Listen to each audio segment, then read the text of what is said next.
Olá, pessoal. Daremos início então à nossa aula de Direito Constitucional. Nós apresentamos como tema de hoje o momento de controle. Controle do quê? O controle de constitucionalidade que nós estamos estudando.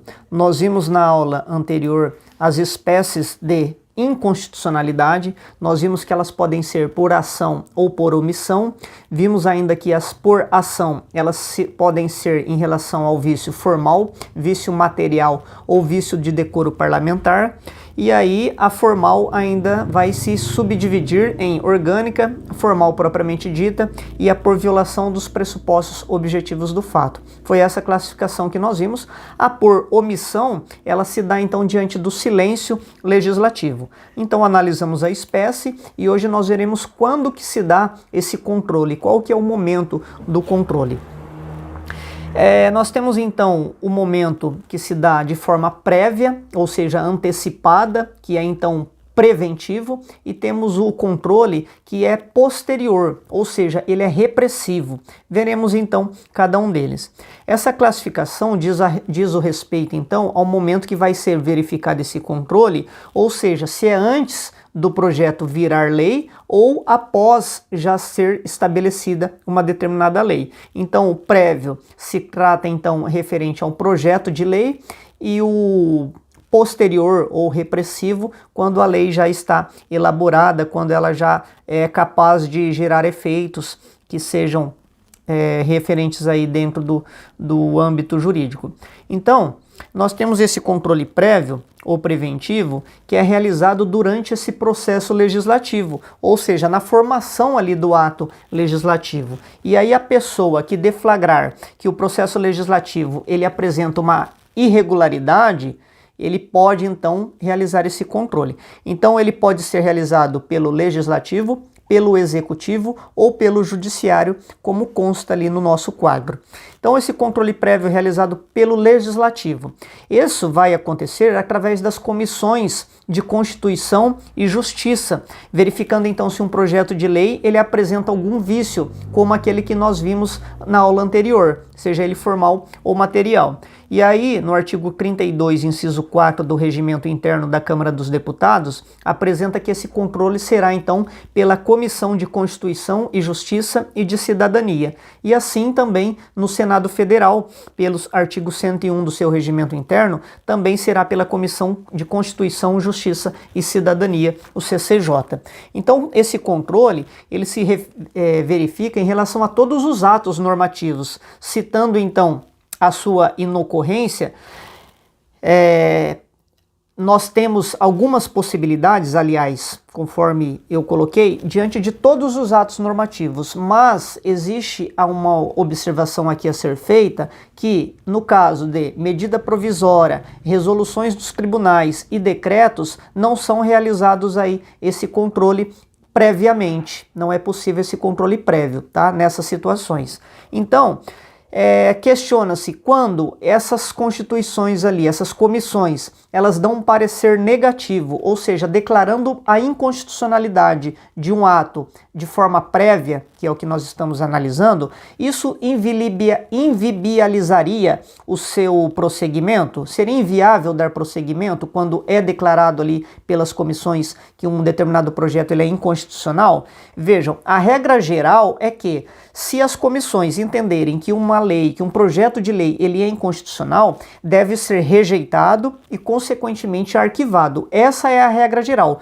Porém, o artigo 101, parágrafo 2º do Regimento Interno do Senado, ele vai apresentar que é possível corrigir o erro quando for ou esse vício ele for parcial. Quando ele for parcialmente inconstitucional, seria possível corrigir o vício, mas isso não é a regra, tá? A regra é que seja já rejeitado e seja arquivado definitivamente. Quando ocorre de ser, porventura, aceito, precisa então ser corrigido, precisa a votação de algum dos membros da casa e assim por diante, mas é possível então que seja corrigido esse vício.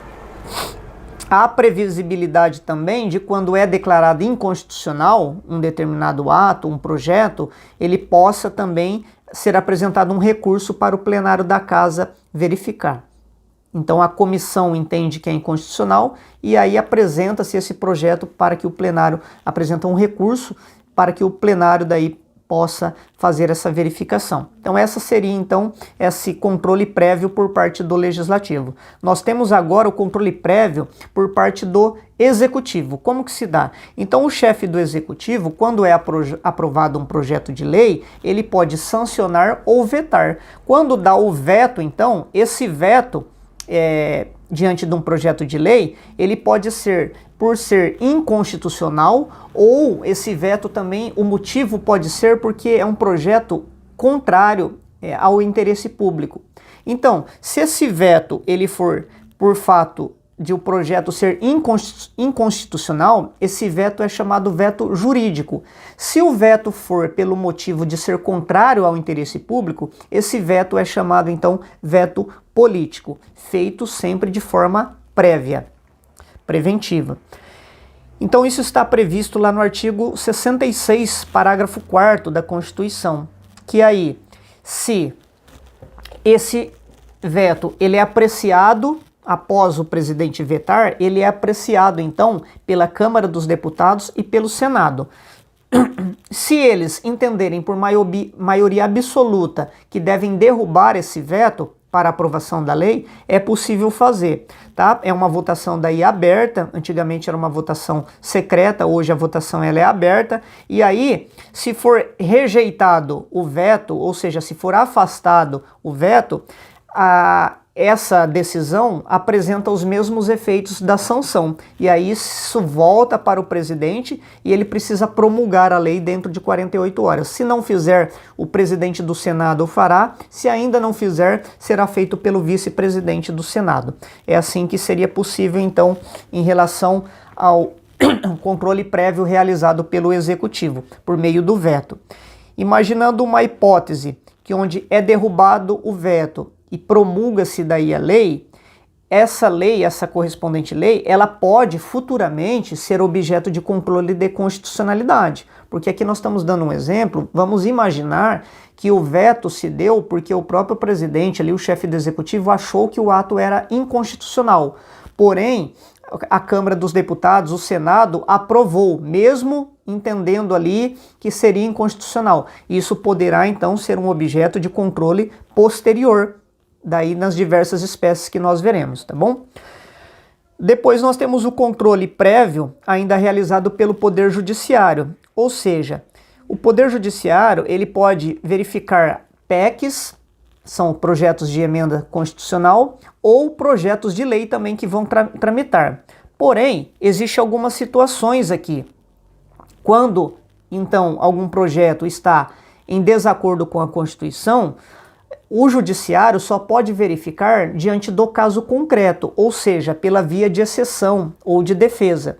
E aí entende-se que essa legitimação para que o judiciário possa verificar, fazer esse controle de forma prévia, ela é exclusiva de um parlamentar. Somente o parlamentar tem, então, legitimidade para propor um mandado de segurança onde se verificaria esse direito subjetivo público, ou seja, se uma determinada PEC ou projeto de lei, se ele é inconstitucional ou não. Então, somente o STF entende que somente tem legitimidade os parlamentares, mesmo que tenham outros terceiros interessados diante de tal situação. Então, se um parlamentar ele tem legitimidade, ele tem essa legitimidade somente enquanto perdurar o mandato. Se ele ingressa, se ele impecra o mandado de segurança e ocorre uma perda superveniente desse mandado, ele perde o seu mandato posteriormente, esse mandado de segurança vai ser arquivado.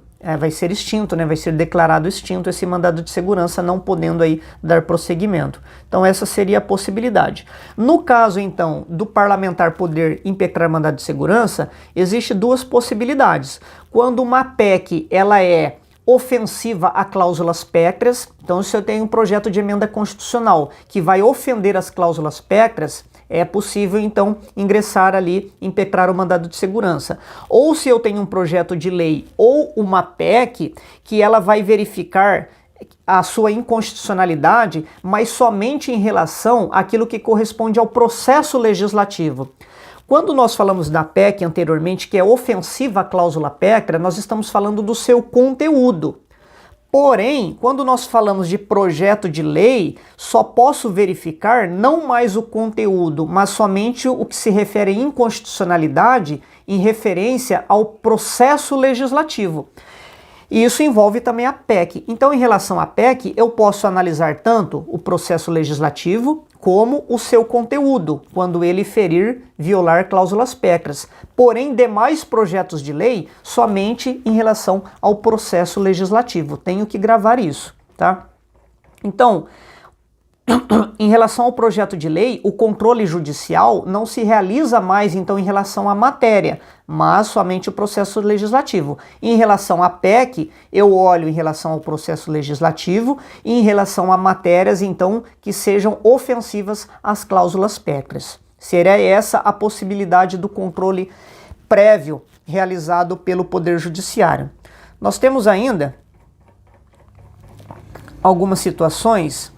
Não, para finalizar em relação ao controle judiciário, eu destaco apenas isso. Depois nós temos então o controle posterior, que se dá então a partir do momento em que a lei já foi promulgada, já tem uma lei ali editada. E aí nós passamos para o segundo momento de controle, que é o controle posterior ou repressivo, que vai reprimir.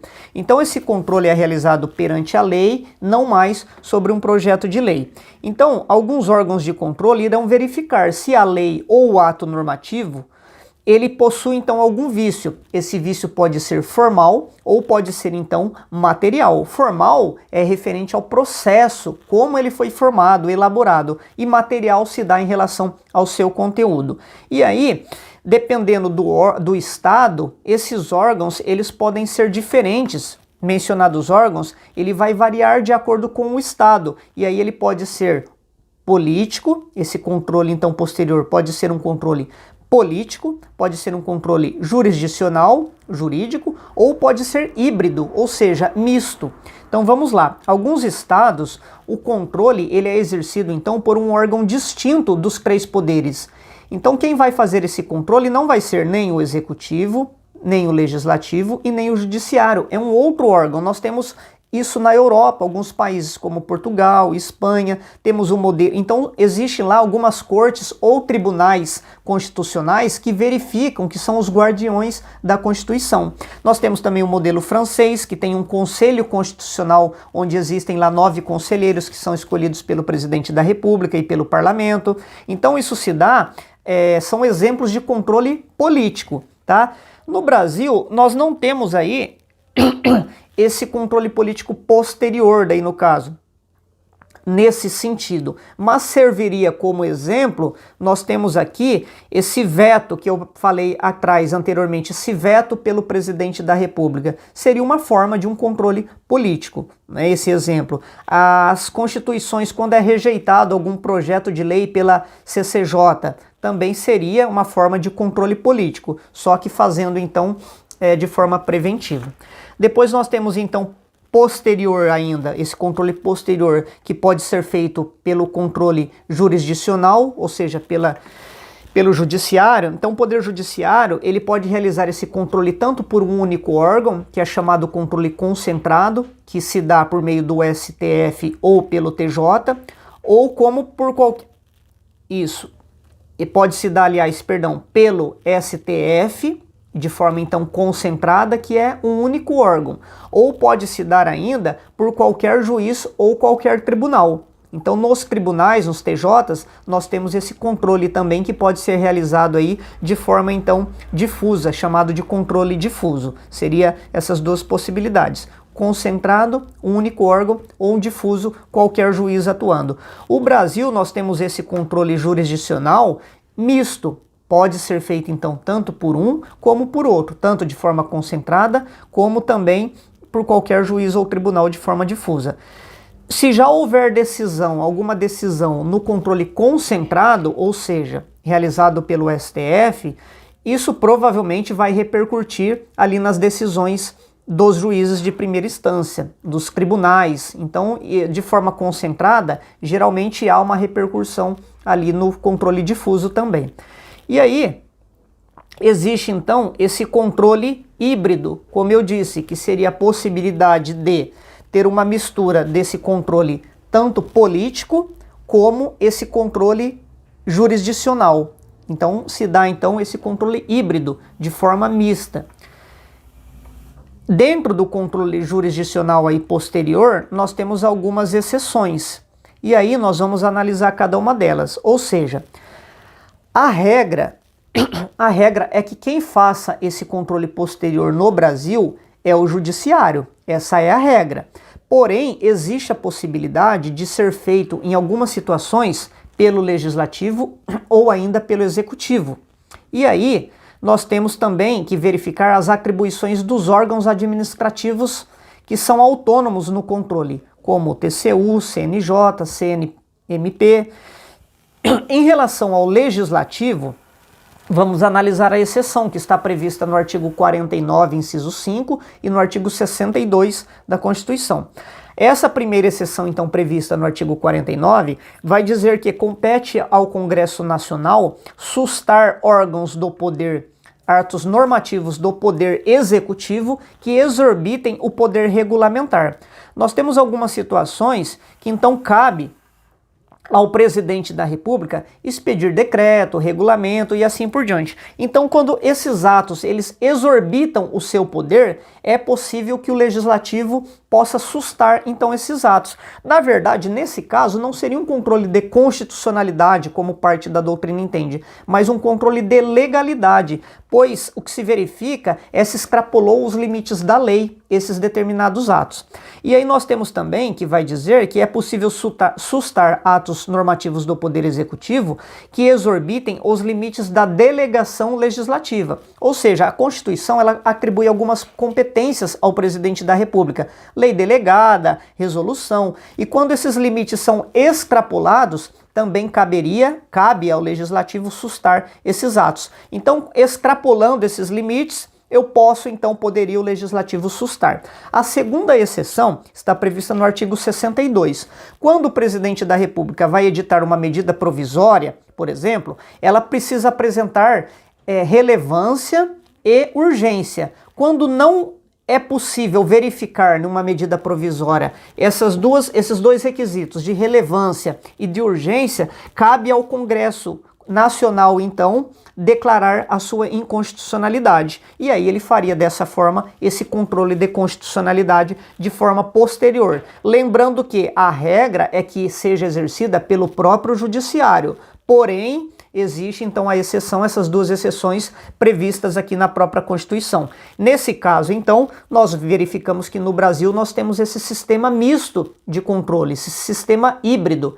Ele é misto dentro do próprio judiciário, que nós vimos que o judiciário pode fazer o controle de forma ali concentrado, seja no sistema concentrado ou no sistema difuso, e ele é misto também, ele é híbrido no que se refere que esse controle posterior, ele pode ser realizado tanto pelo judiciário como, em algumas situações, pelo legislativo. Nós temos ainda uma possibilidade aí, que a doutrina entende, ser possível esse controle exercido pelo executivo.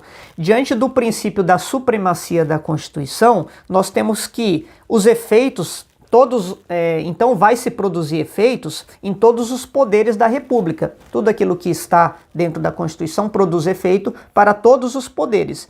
Diante disso, nós temos que, a partir do advento da Constituição de 88, nós temos um entendimento de que seria também possível esse controle ser realizado pelo Poder Executivo, mas isso se dá de uma forma particular, de uma forma um pouco distinta. O STF tem apenas um precedente nesse sentido que vai dizer: o controle de constitucionalidade da lei ou dos atos normativos é de competência exclusiva do Poder Judiciário.